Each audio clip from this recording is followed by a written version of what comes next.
So that's a fun story.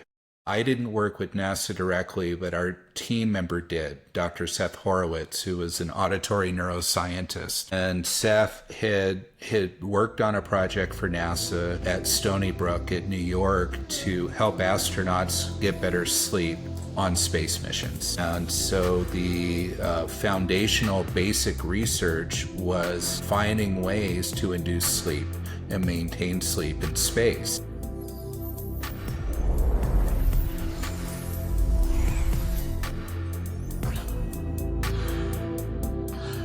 Welcome to the ReeThink Podcast. Today I have a special guest with me.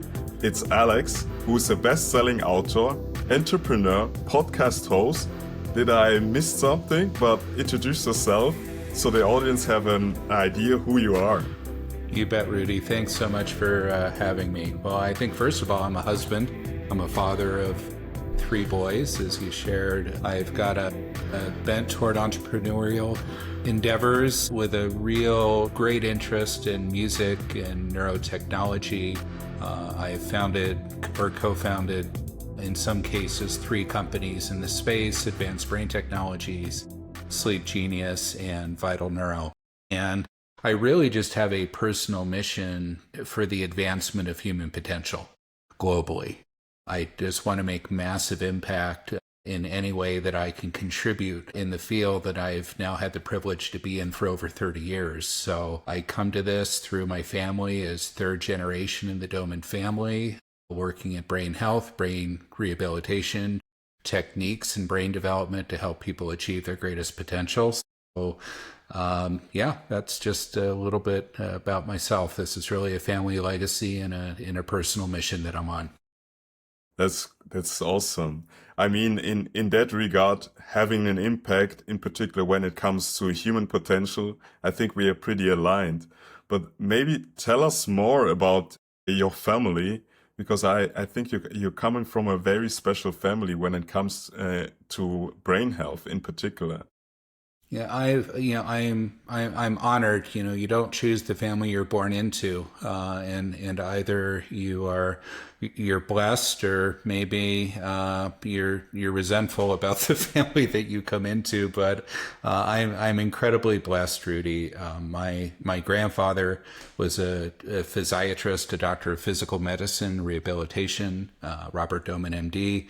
His brother Glenn was a physical therapist, and together they and their colleagues were some of the earliest pioneers of sensory-based brain training to train the brain, rehabilitate the brain from injury without surgery. That work started in the 1940s. So for 80 years, 3 generations, our family has been involved in this endeavor of studying the brain, principles of neuroplasticity, developing techniques, testing techniques and processes, methodologies that safely and effectively advance people's potential.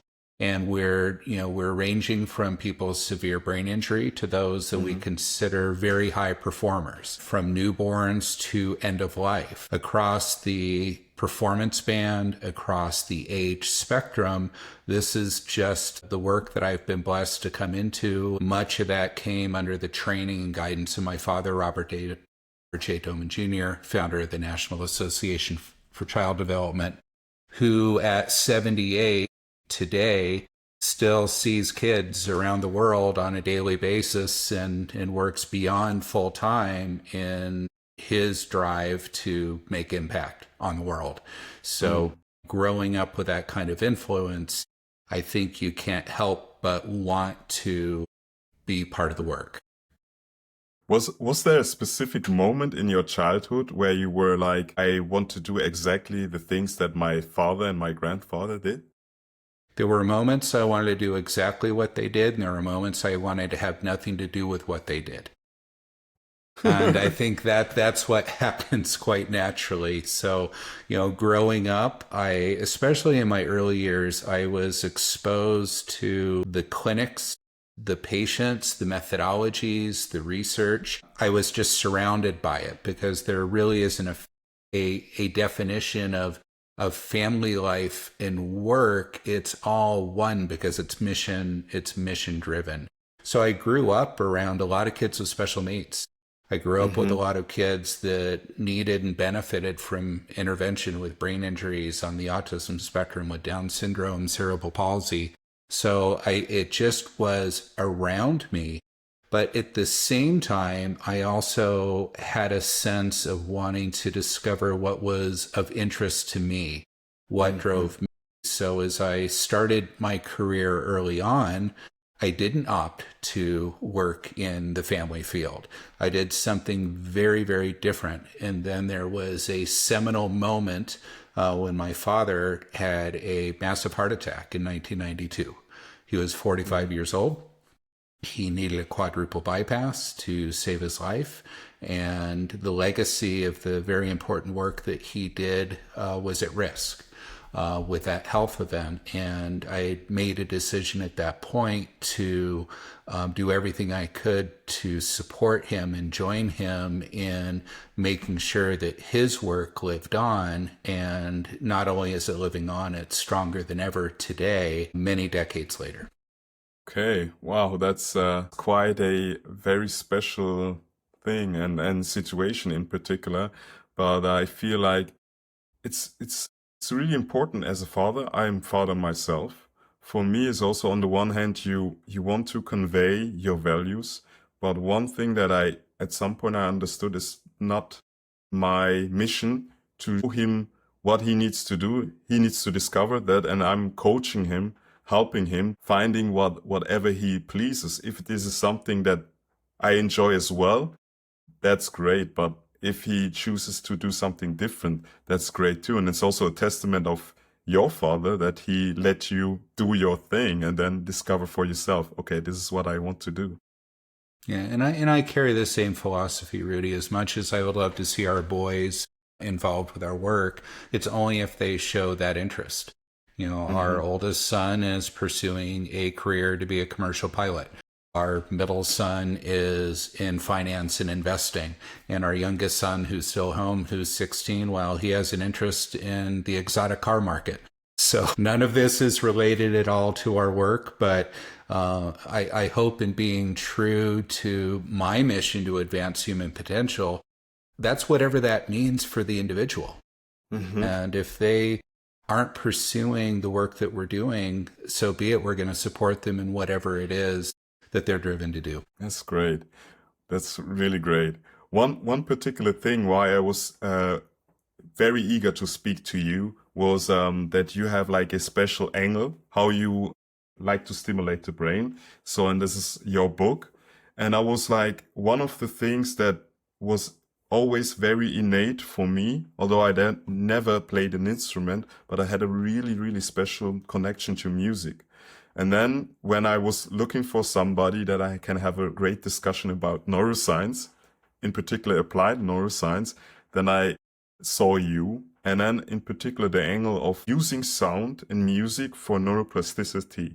So that is something that really excites me. And I want to maybe give you the chance to explain why is music something that has a great effect and why it helps to stimulate the brain.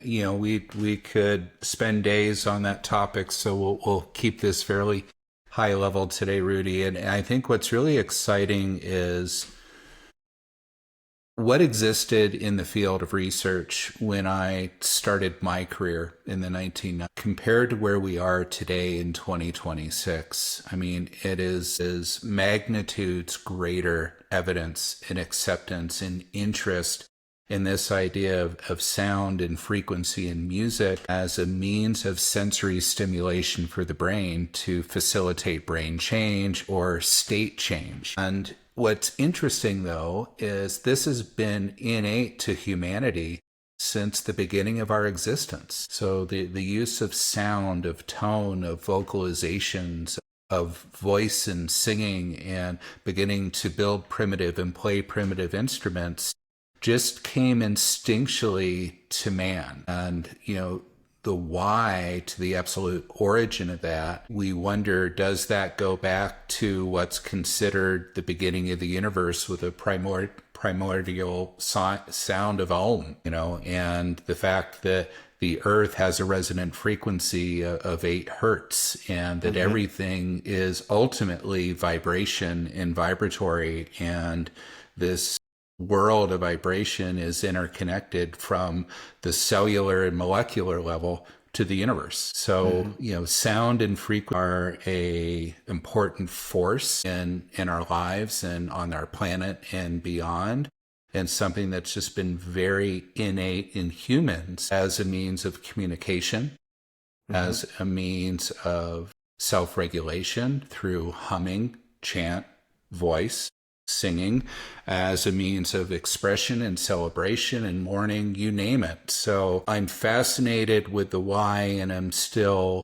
researching and trying to understand the absolute why. I think there are a lot of theories, but ultimately we're wired for sound.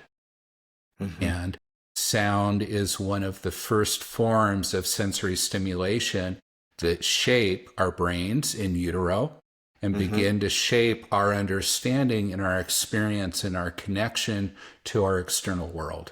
So it's incredibly profound. What comes to my mind is one situation I had with my son when he was still in the belly, basically. And in the morning, whenever he heard my voice, he was pushing his hands out so I could see his hands. And then I touched him through the belly, but it was interesting that my voice stimulated him to seek out contact. And your relationship began to form in those moments. Yeah, it was what a powerful experience. It was indeed. Do you have a particular song that creates very interesting emotions or states for you? I have so many songs that do that. And I think, you had sent me a message with that question, and I was really challenged by the question, Rudi, because I can think of so many situations, scenarios that I go to a particular piece of music, and I may loop a piece of music nonstop to infinity because that's what I intuitively feel I want or need in the moment. So it isn't a specific genre. It's not a specific artist or composer. It is a multitude, and it ranges from classical to very ethereal to punk rock to metal to 70s music. I mean, you name it. So it's a very broad range. And in fact, it's funny. I've got a small record player that I got last year because I wanted to reintroduce vinyl into my life, and got a very simple little system, nothing that complex, something I could just have in my office and enjoy. And for Christmas, my wife said, "What 10 albums you would like for Christmas?" And I sat there for 3 weeks and didn't give her a single one because I didn't even know where to begin. So I hope that answers your question. There are pieces of music that are deeply personal, that connect me to different stages and moments in life, or that for some reason have just touched me. I will share. I'm very drawn to female voice. There's something I find very nurturing in the voice of a great female singer that I'm tremendously drawn to. So I don't know that I answered your question, but we'll say there's a multitude of answers. I think you kind of answered it, but it's interesting that you mentioned this with the female voice, because I noticed for certain emotions, I gravitate also more to a female voice. And it's interesting that you mentioned that because it keeps me thinking about my own experience. And I have a couple of very particular songs that even when I hear them, I almost feel like I'm transcending something. It feels almost mystical. And one in that message, one song that I mentioned was Baker Street. Why not? And yeah. And the song, the crazy thing is about even when I hear it, I have goosebumps, even in my legs. And there's something about the saxophone and the way the melody is structured that it feels like it's taking my soul somewhere else. And it's interesting. Can you remember the first time you heard that piece of music? Was there a time, a place, an emotion, an experience you can connect to it? Kinda. I think, and that's why I wanted to look for the song, is I think I saw this song in an episode of Futurama, and it was quite a sad moment, although this series is quite funny, but this was a sad moment. And but I knew that song already because it's quite iconic. But the craziest thing about it, when I got to find that song, I told my mother that, and that the songs is so like crazy what it does to my state. And she was like, oh my God, this song is so powerful. I used to hear that when I was a small child in the radio. And it was every time when it was 12 o'clock, the song was on the radio in Africa. And she had a really big emotion about it. And this was interesting that we resonate to the same song in a sense. Well, maybe she was playing that in your environment. I'm glad that you shared it, Rudi, because I went and re-listened to it. And I spent some time with that song, and I ended up in a 3-hour rabbit hole of the genre, this kind of little subgenre that fits in, which funny enough is yacht rock. And the different artists that in the 70s, played this style of music. And it took me back to my childhood and a period of time I lived near San Francisco on the coast. And I got the emotion and the sense of place and time and hearing that music on the radio. So I just want to thank you for sharing that because it gave me some great memories. Oh, thank you. Thank you so much. There's also an interesting thing that you just touched, because I tend to now listen to music that I have listened when I was a child. And this was particular stuff that my mother played. So things from the 80s and 90s. Yeah.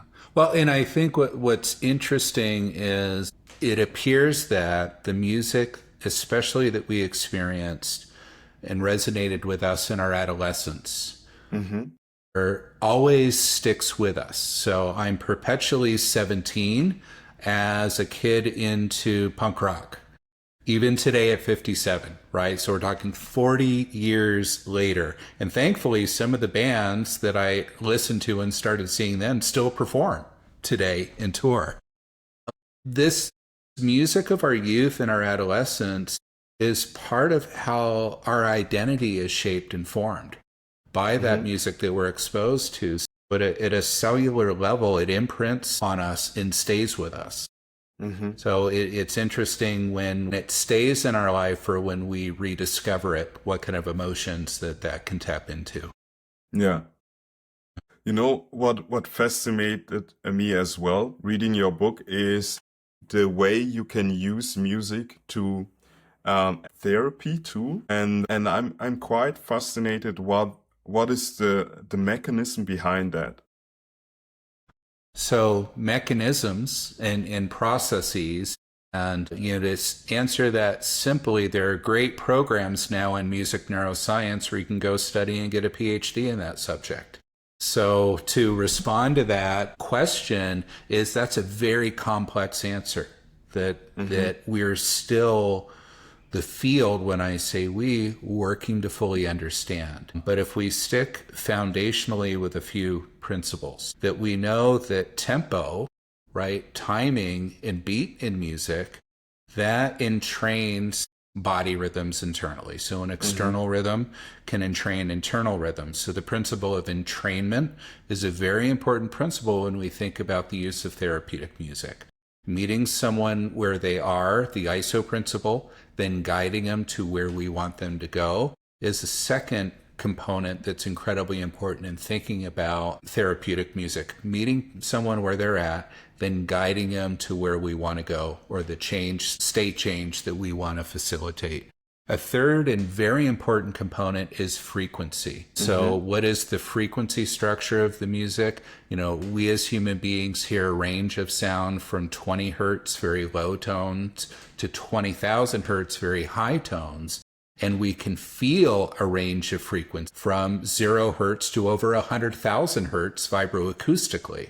So we feel more sound than we hear vibratorily. And that has a profound influence on us from a molecular to a cellular level, to all of the timing mechanisms from the heart to the brain, and this internal timing switch that we have in our chronobiology that sets our circadian rhythm can be influenced through, again, therapeutic sound and music. Rhythm, timing, pacing, space, melodic structure, all of these components inform the development of a therapeutic program. So, the challenge and the beauty here is there's a multitude of options, but it's what are the right options that are either sequenced in the correct way or stacked and blended in the correct way to facilitate a desired state change. And what do I mean by desired state change? Well, we can change arousal levels. So if somebody is very down and lethargic and we want to increase their arousal to awaken them and maybe help facilitate movement, we need to match them with a tempo and frequency that meets them where they're at and then gently guides them and increases that arousal without over-arousing them.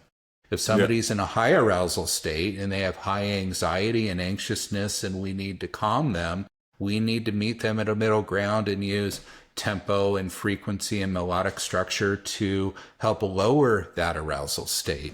So just as one example, states of arousal, right? From low to mid to high, mood changes. So are we in a low and depressive mood or in a high manic mood? Are we in a high positive, happy mood? Or are we just in a calm, relaxed state?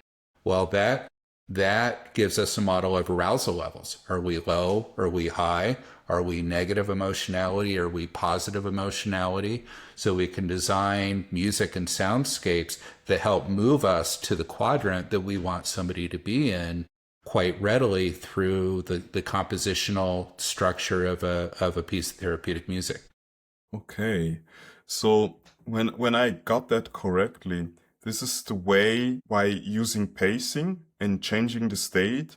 This is, let's say, the doorway, for instance, like introducing maybe different behaviors by pacing them to a different state.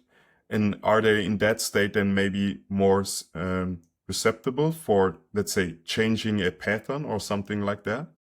Yeah, I think simply stated, that's a great example. And, let's maybe take a child, and this is a child we would say is dysregulated. They're agitated, they're anxious, they are exhibiting behaviors that show they don't feel safe and they're uncomfortable in their environment. Yeah. So how do we help them create that state shift so they feel a sense of safety? They begin to get calm, they begin to get more present, and they start to do what we call as self-regulate. Well, to do that, generally we want to play music that is going to a mid to slower tempo. So the pacing is going to begin, just as you speak to an anxious child, you will tend to use with your son, I'm sure, a calm, soothing voice. And that calm, soothing voice he's going to entrain to. Well, we think of music that same way. We would want to use lower grounding frequencies that feel safe and put us more in the body and bring us to where we would call home, as opposed to something that's high frequency, high arousal.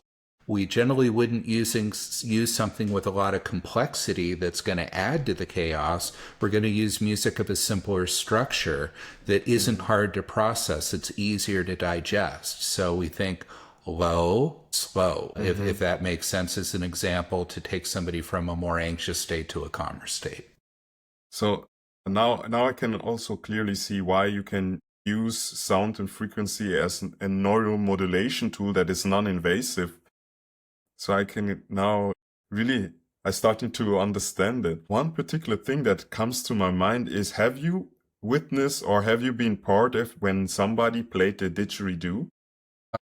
Yeah, I was just looking. I normally have a didgeridoo in my office, and that's what I was looking that I brought back, built by Aborigines in Australia when I came back from a trip. And yes, the didgeridoo, I do attempt to play it, but I haven't mastered circular breathing technique. Yeah.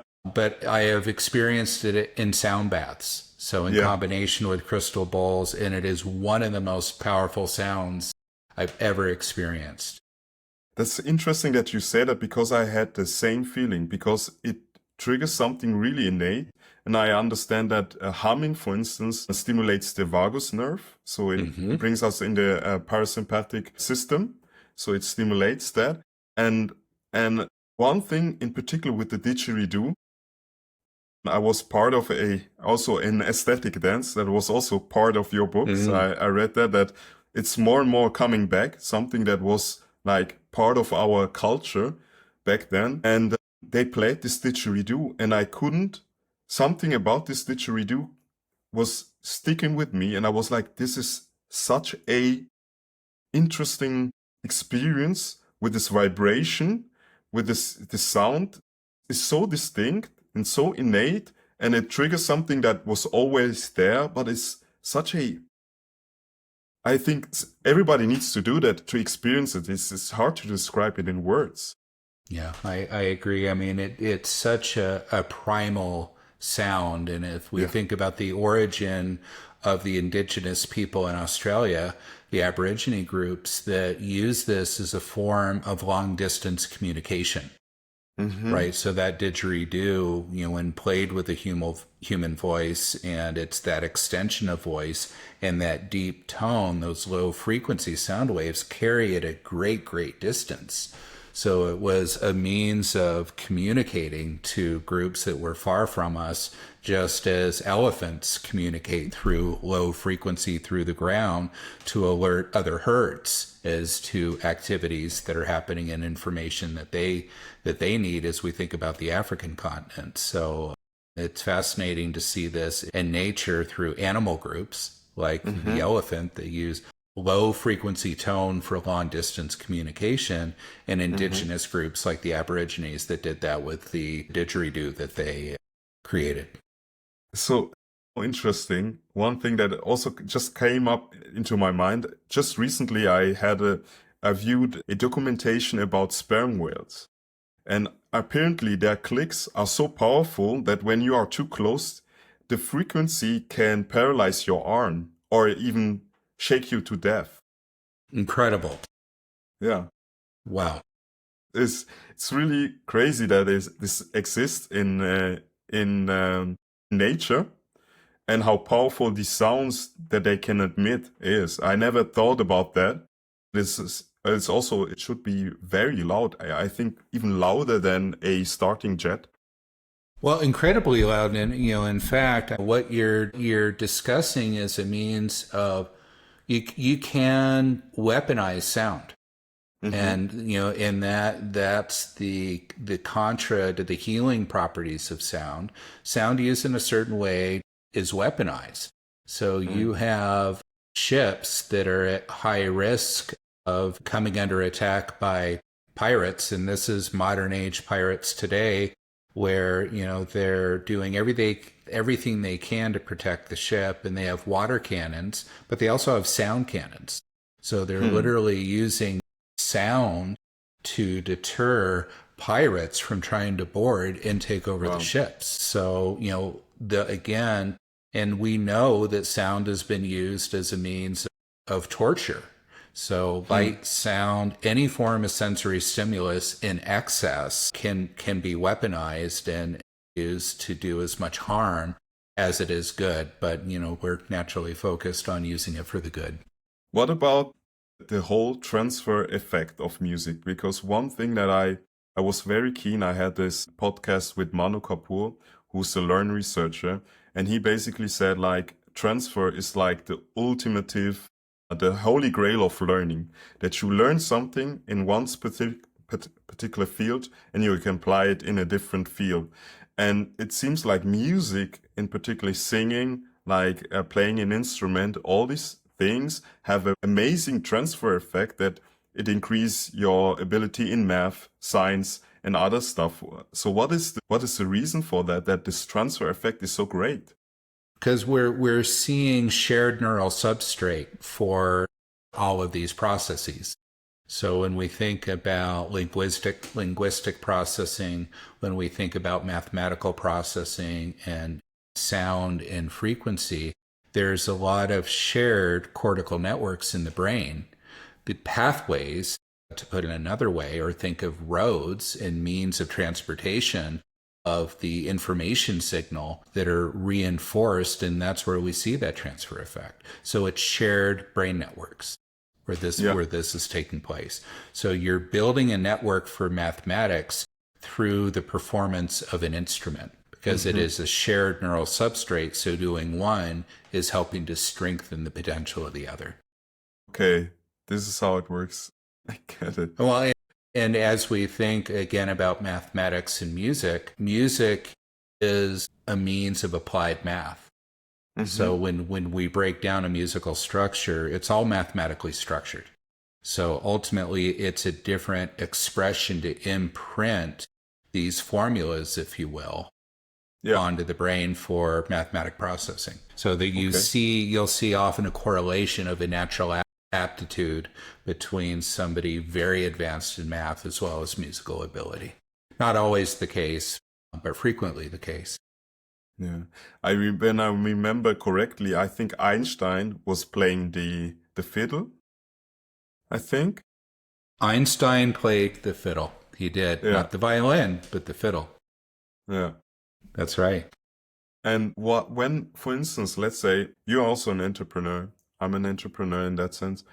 If you want to use, like, let's say, neuroplasticity or music as neuromodulation, and for instance, you want to change a, let's say, belief or a certain habit that don't suit you, how would you use music in your like daily life to, for instance, to change that?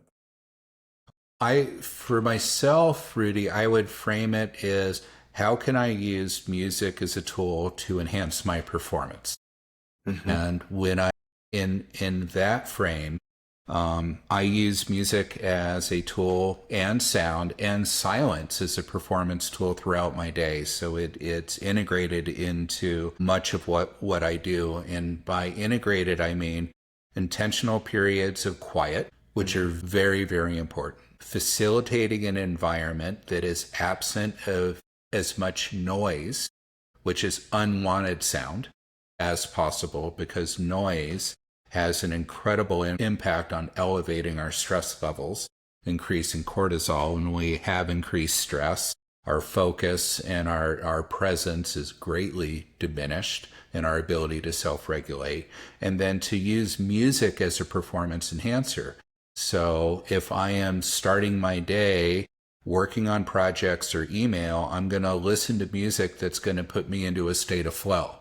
And that music I'm going to use as a performance tool for flow states.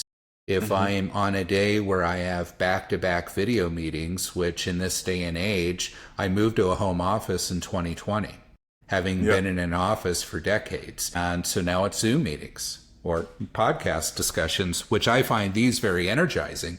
But when you're on a lot of Zoom meetings for the work, that gets very fatiguing. So then I'll use music that's calming and restorative to reset myself between meetings as a way to improve my resilience and my capacity as I'm working through the day. When I hit mid-afternoon lows, I use music as a tool for a very specific period of power nap.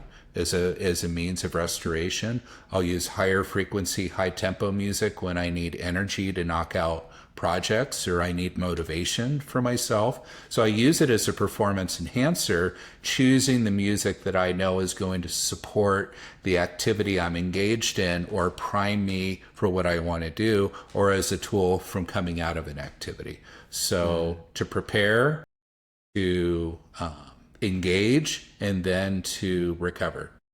So for instance, if I want to apply that for instance, then I would probably need to go through certain music and maybe write down what kind of feeling, what kind of arousal I have and what states I am in. And then I can use it, apply it to certain, let's say, situations where I feel like, okay, I need more maybe arousal or I need something that is calming me. And then I can use it in that way. There are different approaches. So you can build playlists, right? So you can build playlists that you're structuring with that knowledge of what you know works for you. You can go to music that has been intentionally designed to facilitate that state for you. So at Advanced Brain Technologies, we created a collection of what we would call performance music called Sound Health. And it's 10 albums that the frequency and the tempo and the structure facilitate to help you achieve and maintain state change for relaxation, for concentration, for focus, for inspiration moments, motivation moments, de-stressing. So you can go to intentionally designed performance music. And as we know on Spotify and Apple Music and on other music subscription services now, there's channels where you can type in a mood or a feeling, and that's going to curate a playlist for you that will be probably 70% right, plus or minus, but directionally will work real well for you. And especially as these tools understand your musical preferences and begin to have the AI create a playlist for you just based on your listening patterns. I mean, it's fascinating where this is going.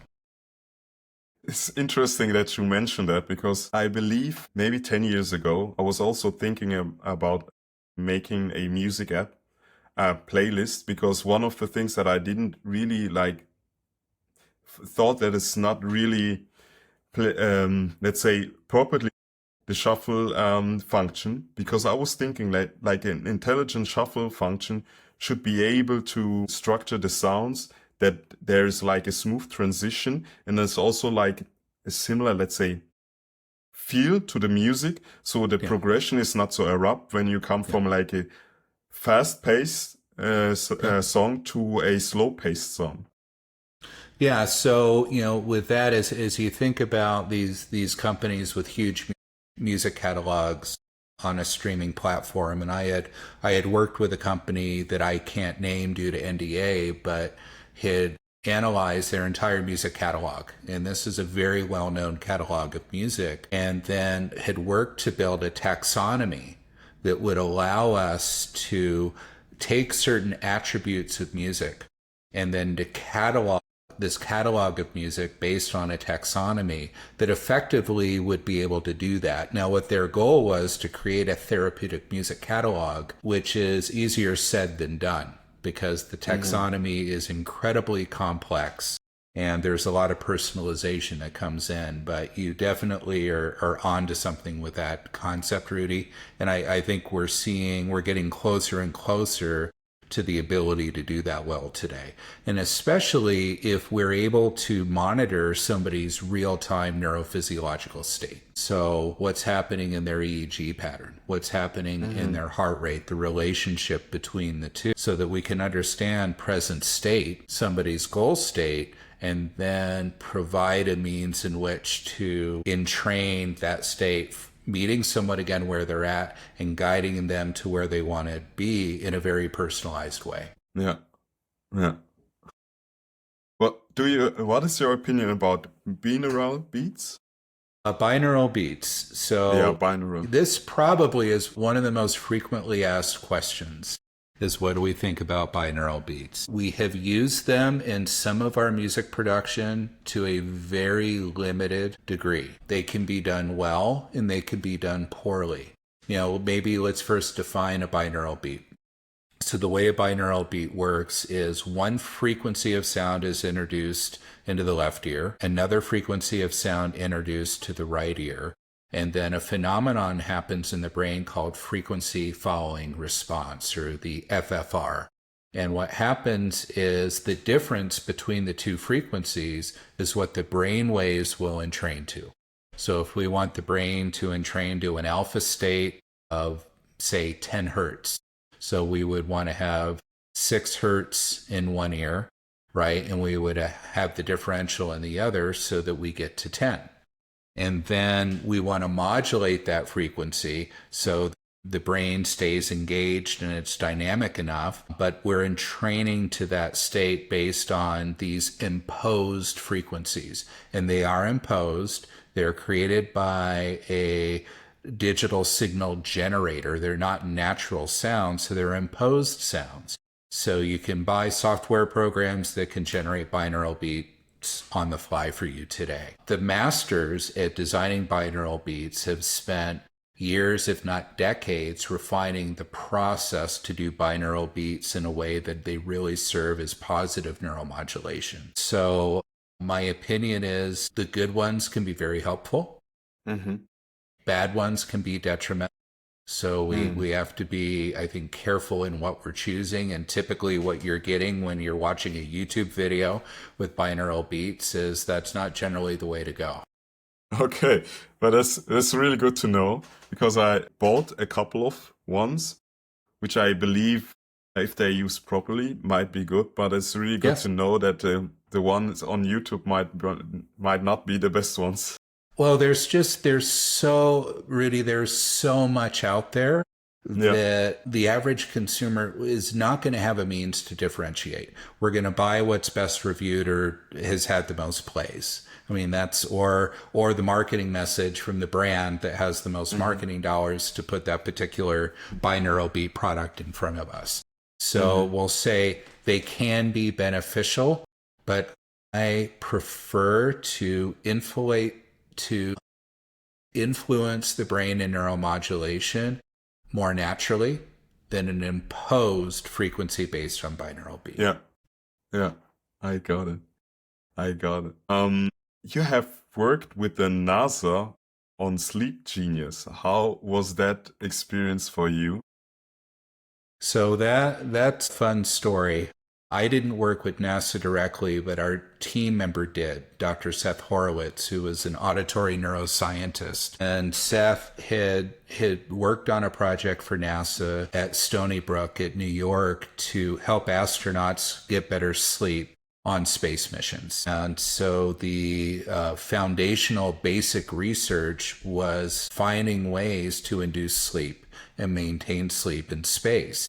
Dr. Horowitz had done an experiment that led him to develop a very specific modulated range of very, very low frequencies that would induce something called the Sopite syndrome or Sopite effect. And that is an auditory induced drowsiness. Very similar to what happens when you rock a baby to sleep, is, you held your son in your arms when he was very young, or when we are sitting on the tarmac on a jet waiting to go on a flight, we'll often take that pre-flight nap. When you're on a train or a passenger in a car, you'll get drowsy and go to sleep. That's the Sopite response. So Dr. Horowitz developed these algorithms, neuromodulatory algorithms that induced sleep. So we partnered with Dr. Horowitz and his partner Lance at the time, and then married that with specially composed music. And that music was composed to induce sleep, and then the two of these came together in the Sleep Genius product, which was initially a mobile app. And we ended up being #1 in the App Store in health and fitness internationally for a short period of time with no marketing, which told us something about how much people want and desire sleep. And there were over 2,000 apps that claimed to affect sleep back when that came out. And, this was over 10 years ago now. And we had ended up with over 2 million downloads of that Sleep Genius app. So we were able to impact and help a lot of people. So today at Advanced Brain Technologies, we still incorporate that technology with our clientele that are guided by practitioners and others where sleep needs to be addressed. Wow, that's so remarkable that it's able to create this state via music. That's remarkable. It's powerful, and it's a combination. There are some what we call multi-band. This is an example. There's multi-band binaural beats blended with pink noise and with brown noise and a certain frequency modulation embedded in specially designed compositions. So the combination of all of these are incredibly powerful and designed to be heard binaurally, through headphones ideally. We use sleep bands, so they're flat and you can sleep while you wear them, wireless or wired.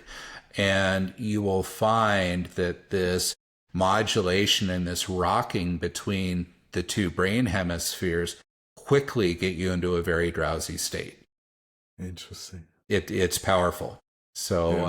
I still use it today, and in terms of going to sleep, staying asleep, and having quality regulated sleep, it's incredibly powerful.